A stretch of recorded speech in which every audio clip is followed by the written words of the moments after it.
silahkan. Mulakan daripada Ustaz Abdul Qahar. Tafadhal. Bismillahirrahmanirrahim. Artinya, dan ketahui olehmu bahwasanya tiada sampai seorang kepada hadirat Tuhan itu melainkan dengan membanyakkan zikrullah.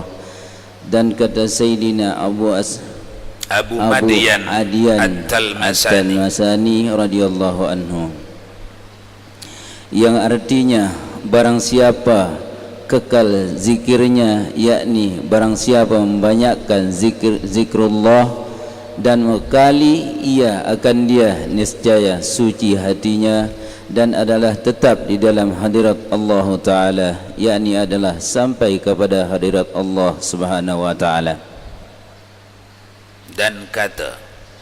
Dan kata Syekh Abdul Wahhab Asy-Sy'rani rahimahullah ta'ala, yang artinya dan murad dengan hadirat Allah Ta'ala Azza wa Jalla sekira-kira ditolakkan pada keadaan kaum ahli sufi itu, yaitu syuhud hamba Allah Ta'ala bahwasanya ia seolah-olah hadir di hadapan hadirat Allah Azza wa Jalla, yakni ingat ia di dalam hatinya pada tiap-tiap ketiga akan Allah Ta'ala, dan pada tiap-tiap kelakuan memandang akan af'alnya. Dan inilah maqam muqarrab ma'rifat yang yakin, ma'rifat Allah Ta'ala dengan ainul yakin dan dengan hakul yakin, dan dinamakan maqam ini dengan maqam asyhada. Bukan, musyahadah. Musyahadah, yakni sentiasa syuhud akan Allah Ta'ala di dalam hati, yakni sentiasa menilik akan Allah dengan mata hati, yakni sentiasa ingat di dalam hati akan Allah Ta'ala. Dan dinamakan pula maqam ini akan maqam ahsanu, yang ihsan yang sebut di dalam sabda Nabi sallallahu alaihi wasallam.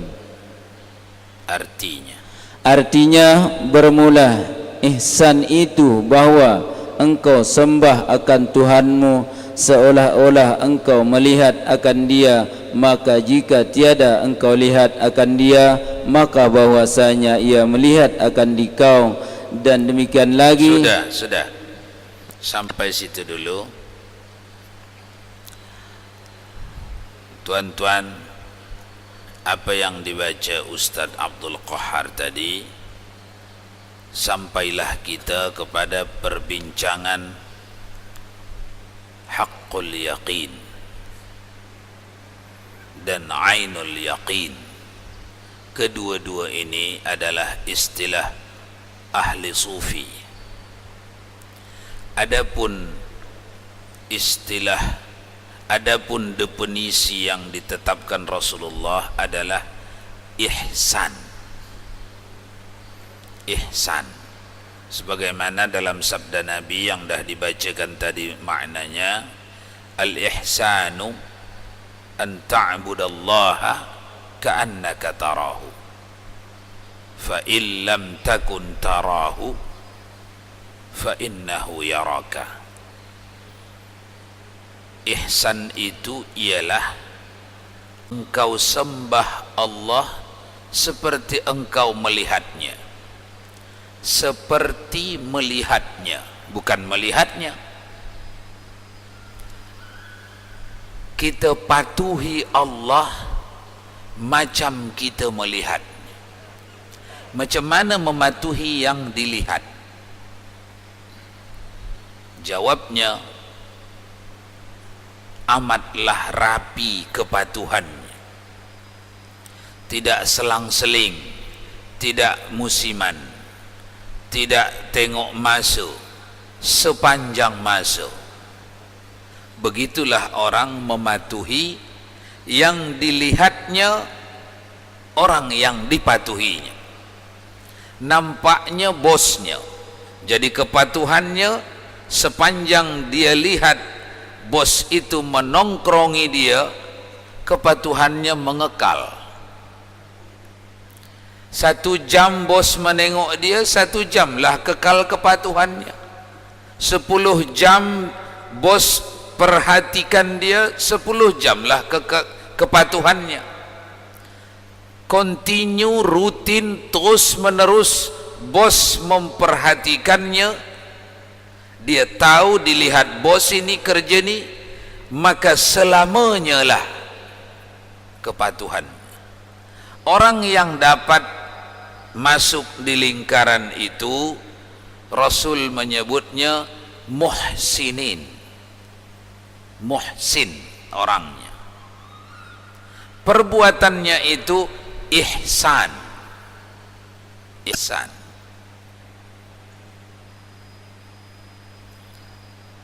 Karena tidak melihat seperti makhluk, kita tengok kita ni bekerja ni sedang ditongkrongi bos. Bos itu makhluk, sebelah sana atau sebelah sana atau sebelah sana. Karena tidak mirip dengan apapun, untuk memisahkan ini supaya orang awam nanti tidak menyamakannya dengan makhluk, maka ahli sufi membuat istilah yang lebih dekat kepada kita. Ainul yaqin. Ainul yaqin. Ain pandangan mata, yaqin mata keyakinan. Kita tahu, kita sadar bahawa Allah memperhatikan kita. Itu dalam kajian kita dah lewat itu, sering kita ulang-ulang itu. Kita tahu setiap jengkal bumi ini dalam penglihatan Allah. Kita tahu setiap makhluk melata yang kecil sekalipun dalam penglihatan Allah. Apalagi besar macam kita ni. Semut kecil di dalam lubang batu di malam gelap gulita dalam penglihatan Allah. Apalagi makhluk besar macam kita ni. Kita dah tahu itu. Namun menjazamkannya itu, melengketkan pengetahuan itu di dalam jiwa seseorang, diperlukan riyadhah. Apa itu? Pelatihan. Berlatih. Apa riyadhahnya, latihannya? Membanyakkan zikrullah. Membanyakkan zikrullah. Zikrullah artinya mengingat Allah. Cara mengingat, libatkan lidah dan seluruh darah kita, seluruh urat nadi kita. Caranya macam mana? Ada banyak kaifiat yang dibangun ulama. Kita mengikut dari guru kita, di mana guru kita mengikut kaifiat cara yang dipakai gurunya, di mana gurunya mengikut kaifiat atau cara yang dipakai gurunya. Dia mengambil dari gurunya sampai ke Rasulullah.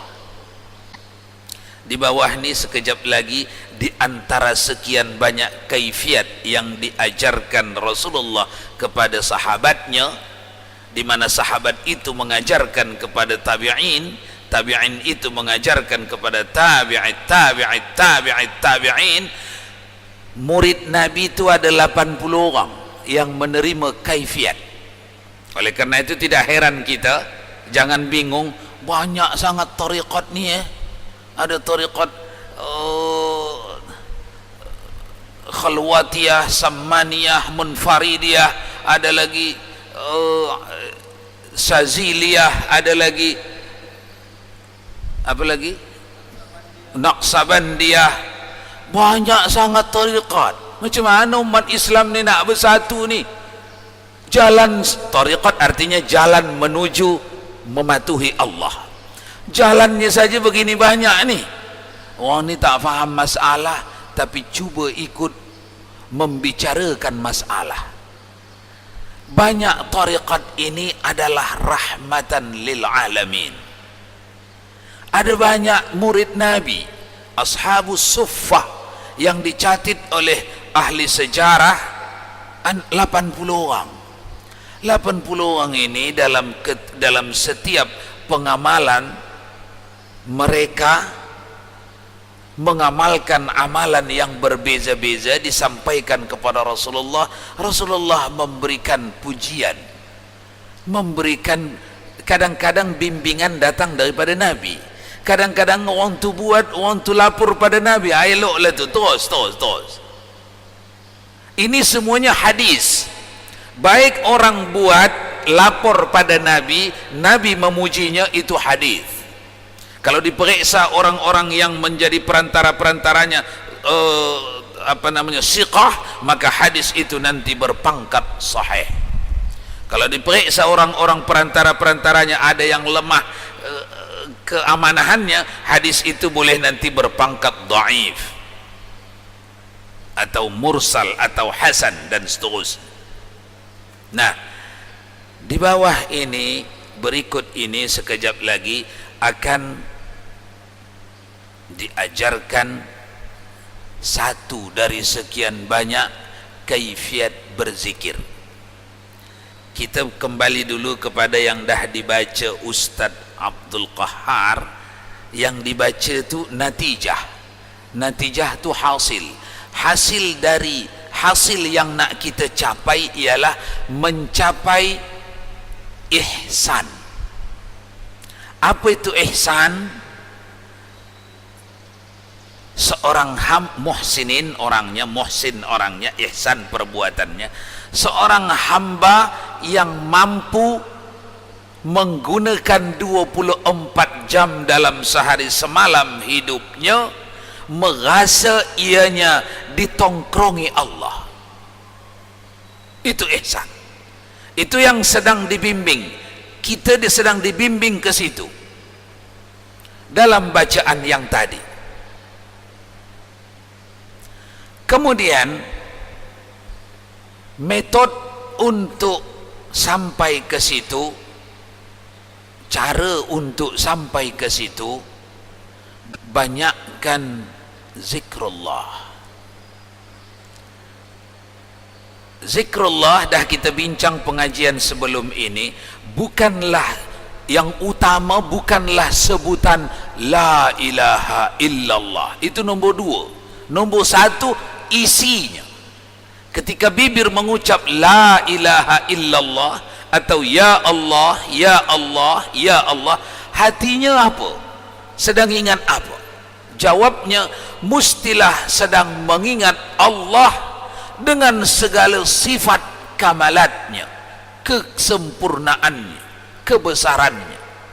Dan mustilah sedang mengingat makhluk, bukan kita saja, seluruh makhluk dengan sifat kefakiran, fakir. Ya, udah lewat kita, ya ayyuhalladzina amanu antumul, ya ayyuhan nas antumul fuqara'u ilallah wallahu huwal ghaniyyul hamid. Wahai manusia, manusia simbol dari seluruh alam semesta, karena alam semesta diamanahkan Allah kepada manusia. Tak payah Allah mesti sebut wahai manusia, wahai jin, wahai malaikat, wahai kayu-kayu, batu-batu, ikan-ikan. Tak payah, cukup kepada pak penghulunya saja. Ya ayyuhan nas. Di belakang kita sudah ada jagat raya ni, alam semesta ni, jin, ikan, kayu, batu. Oleh kerana itu jangan pernah jadikan bosnya jin. Jin itu ABK kita, di bawah kita, di belakang kita. Siapa orang yang patuh-patuh kepada jin menunjukkan jahil. Dia jahil, dia tak tahu dirinya siapa. Jadi apa perintah jin dia patuhlah. Kembali, ya ayyuhan nas, wahai manusia, kamu itu fakir. Antumul fuqara'u ilallah. Kamu fakir. Wallahu huwal ghaniyyul hamid. Allah itu maha kaya, maha tinggi, maha terpuji. Inilah yang hendak kita ingat, dua perkara ni ketika mengucap la ilaha illallah. Allah maha tinggi, maha sempurna, pembuat semua yang ada ni. Saya, kami, kita semua, makhluk ini semua fakir, berhajat kepadamu wahai Allah. Engkau maha kaya, kami ini fakir. Teruskanlah itu. La ilaha illallah. Tiada Tuhan. Tuhan yang mana?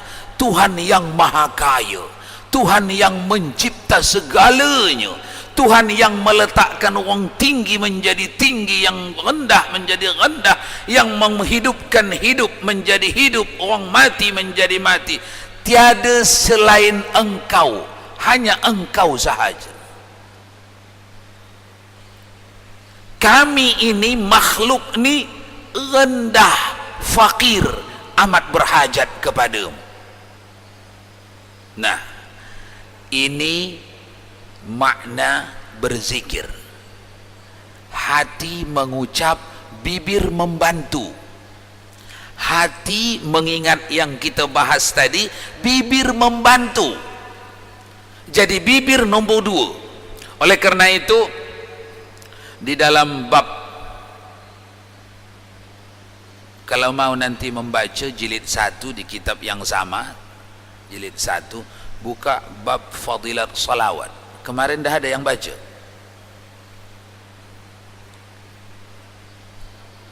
Kitab, kalau tak silap, ada kita suruh baca. Tolong baca bab kelebihan salawat, fadilat bersalawat. Kadang orang tak baca macam mana statement Nabi terhadap solawat, sehingga tak bangga dia bersolawat, atau dia ingat solawat biasa-biasa saja. Baca bagaimana hadis-hadis Nabi menyuruh kita bersolawat, supaya kita lihat kaitannya dengan kajian kita ni. Bertikai ulama, karena sama-sama punya dalil banyak. Bertikai ulama, mana lebih utama berzikir dengan lisan atau dengan sir? Para ulama sudah bertikai mulai dari dulu. Pertikaian ilmiah, bukan debat kusir panjang batang leher, bukan. Pertikaian ilmiah. Sebahagian ulama mengangkat dalil lebih afdal berzikir kuat-kuat, jahar.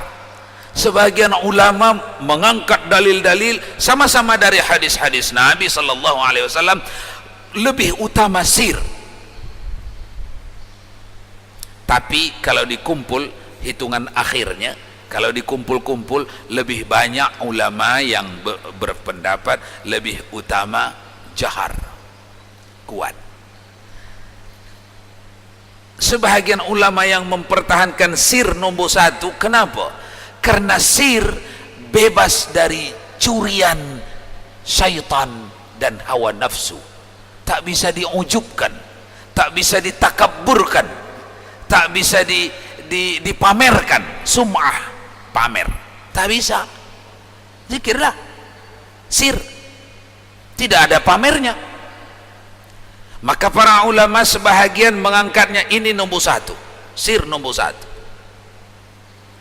Tapi perjuangan meredam pamer, meredam takabur, ujub, perjuangan itu satu lagi nilai tambah. Kalau mampu itu diredam, maka kebanyakan ulama menomorsatukan yang jahar, berzikir.